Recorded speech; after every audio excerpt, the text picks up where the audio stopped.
Hello, everybody, and welcome to another episode of the podcast. I have with me a very special guest named Todd Sullivan. How are you? I'm okay. How are you doing today? Yeah, I'm good. So, you're basically an author and a teacher. So, can you tell me a little bit about yourself? Yeah, I'm here in Taipei, Taiwan. I've been here for about 19 months, perhaps, October 2019. And I was in Korea before then. And yeah, I have some books out. So I have a fantasy series out. It's two books, Hollow Man and There Will Be One. And then the third book comes out in October 1st. Yeah, so where did you come originally? You, One more time, can you repeat that one more time? where did you come from originally to Taipei? Okay, yeah, I'm from America. Yeah, I'm from America. Yeah, I figured as much. So, what Right. are you interested in Asian culture and then Taipei and Korean culture specifically? I've been here for 12 years. I went to Japan first for my master's program. I was there for like 3 weeks we were studying Japanese film and books. And I was trying to go to Japan, but then I ended up in Korea. But I've been here for a long time, so it's been more than a decade I've been in this part of the world. But yeah, I am interested in this part of the world. Yeah. I'm also interested in this particular part of the world that you are currently in. Um, I have a lot of interest in Asia, Southeast Asia, and religion and art, Zen Buddhism, and stuff like this. So before we jump into the meat of the conversation, talking about the books themselves, were you always interested in writing and stuff like this and teaching? I was always interested in writing, yes, and always interested in teaching.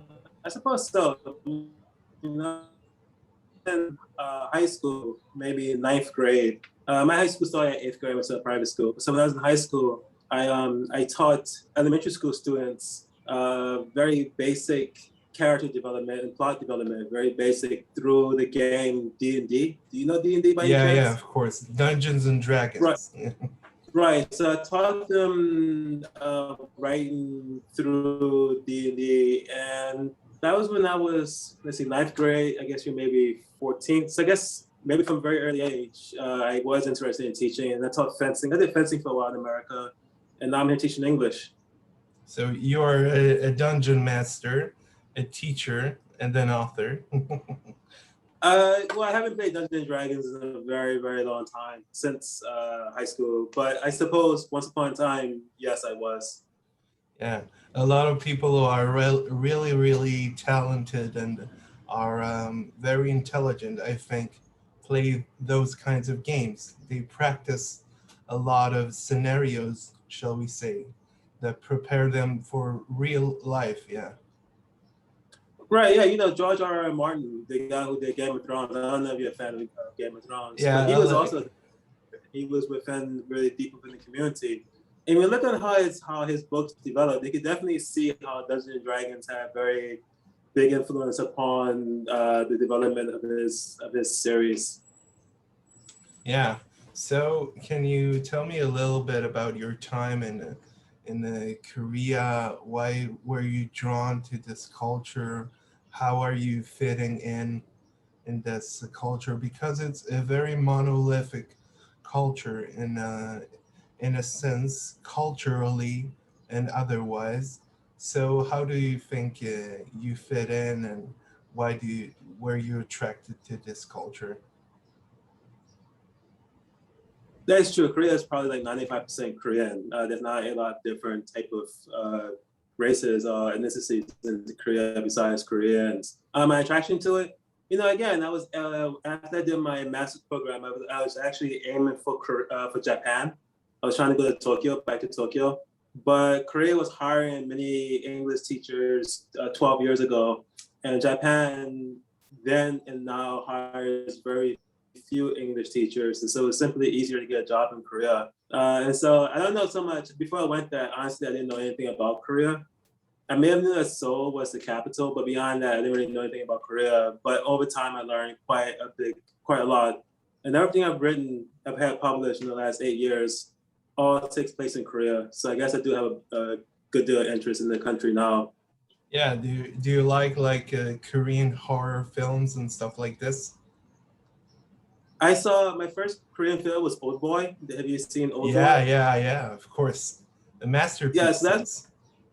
that was my first one, and I've seen quite a few Korean movies since then.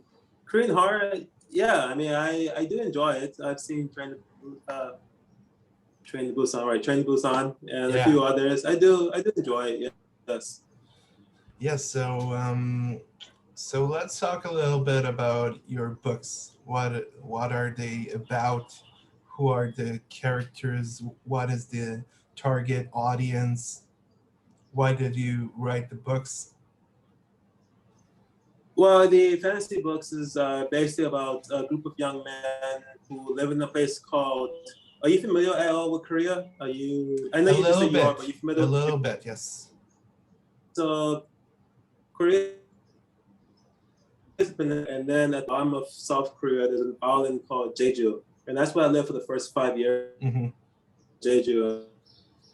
But these young men, Jeju, who travel to the mainland in order to fulfill quests. So they have to, overcome some great obstacle. And if you complete enough quests, you become a hero. You're the emperor, like kind of knights you as a hero. So that's what they're trying to do. They're all trying to become hero. And the book itself is really about the people who are traveling but don't make it. That's really kind of more or less the focus of the book, the people who don't become heroes. And the idea of the book is, when you're younger, you try to accomplish. Many people have these significant goals in their minds, like these really big things. But then as you grow up, like things like, money, work, family, kids, wives, like real world things come into play. And so it's just a metaphor for that. When you're young, you're trying to accomplish big things, but over time, you just live more of a normal life in the end. Yeah, so can you tell me a little bit about the main character? How did you come up with his name, his background, his goals in life, his aspirations?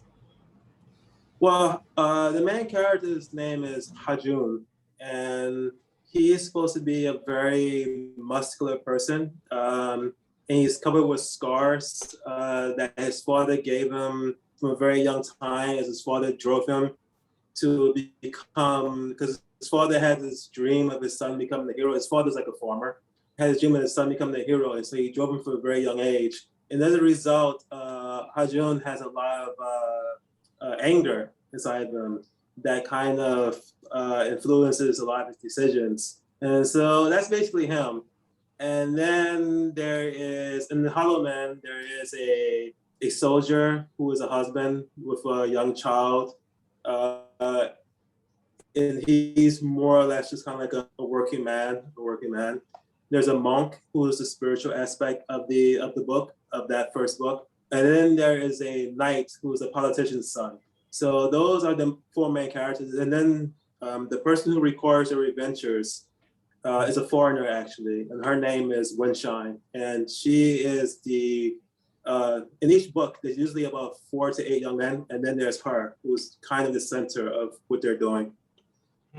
So it's kind of a Lord of the Ring-esque voyage to some far corner of Korea, shall we say? Yeah. Right. Yeah. So it is definitely a quest. It's a classical tale, yeah. I think. Yeah, it's a quest. It's a hero's tale. Yeah, it's like a Jason and the Argonauts, if I can say this. I haven't heard that one, but it's like Conan.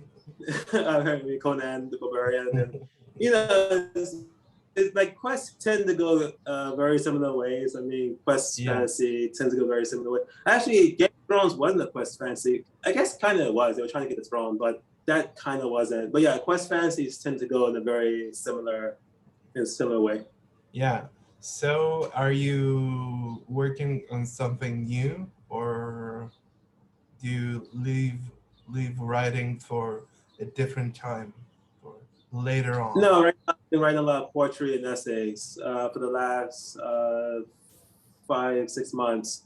I've been writing poetry and then I've been writing essays. So that's what I've been doing most of the time the last half year. So what are your essays about? They are about my experiences here in Asia, basically. They are, yeah, about experiences here in Asia. And I did like martial arts here called Kondo in Korean, but Kendo is the easy word to say. So I did Yes. that. So some is that, and then some is just about being a foreigner in a foreign country. That's basically what they're about. So I think we'll leave it at that, and I think we can talk further on in the future about different subjects or new projects that are coming up, and we can discuss maybe fantasy books and Korean culture. Yeah, no problem. Yeah, I want to thank you so much, Todd, and I want to thank you, the audience, for listening, and we'll see you on the next episode. Bye. Goodbye.